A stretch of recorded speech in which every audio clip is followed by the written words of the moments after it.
முன்பை விட எப்போதை விட பார்த்தீங்கன்னா அந்த எண்ணிக்கை அப்படிங்கிறது வந்து பெரிய அளவு இதுதான் சவாலாக மாறுது. ஆமாம். அதாவது ஒரு தெருவில் ஒரு 2 நாய் 3 நாய் அல்லது ஒரு 5-6 தெருவில் எங்கேயோ அந்த தெருவில் தாங்க நாய் இருக்கும், அங்கே போயிடாதீங்க அப்படிம்பாங்க. ஆனால் இப்போ வந்து பார்த்தீங்கன்னா எல்லா தெருலையும் 10 நாய் 20 நாய் 30 நாய் 40 நாய் அந்த மாதிரி இருக்குது. இந்த பெருக்கம் எதனால் நடந்துச்சு? சரி, இதில் ஏதாவது மிஸ்டேக்ஸ் இந்த இடத்துல தவறுகள் நிகழ்ந்துருக்கு?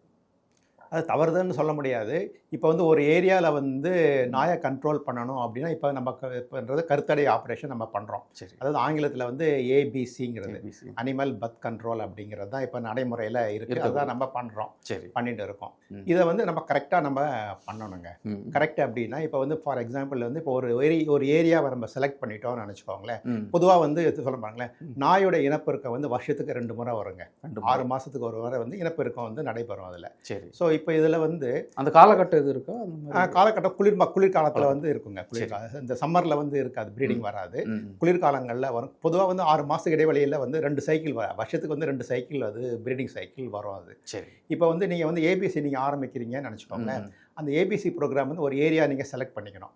அதை செலக்ட் பண்ணிட்டு அந்த ஏரியாவில் இருக்க பாப்புலேஷனில் வந்து ஒரு 70% ஆஃப் தி டாகு வந்து கருத்தடை ஆப்ரேஷன் பண்ணணும். மேல் ஃபீமேல் அதான் ஆண் பெண் ரெண்டுத்தையும் பிடிச்சு அதுக்கு கருத்தடை ஆப்ரேஷன் பண்ணணும்.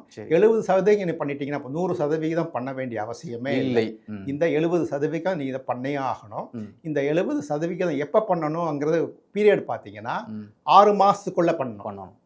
6 மாதத்துக்குள்ளே நீங்கள் அடுத்த ப்ரீடிங் சைக்கிள் வரத்துக்குள்ளே ஒரு ஏரியாவில் வந்து நீங்கள் 70% நீங்கள் வந்து கருத்தடை ஆப்ரேஷன் பண்ணிட்டீங்கன்னு நினச்சிக்கோங்களேன். நிச்சயமாக வந்து டாகோட எண்ணிக்கை வந்து குறையுங்க.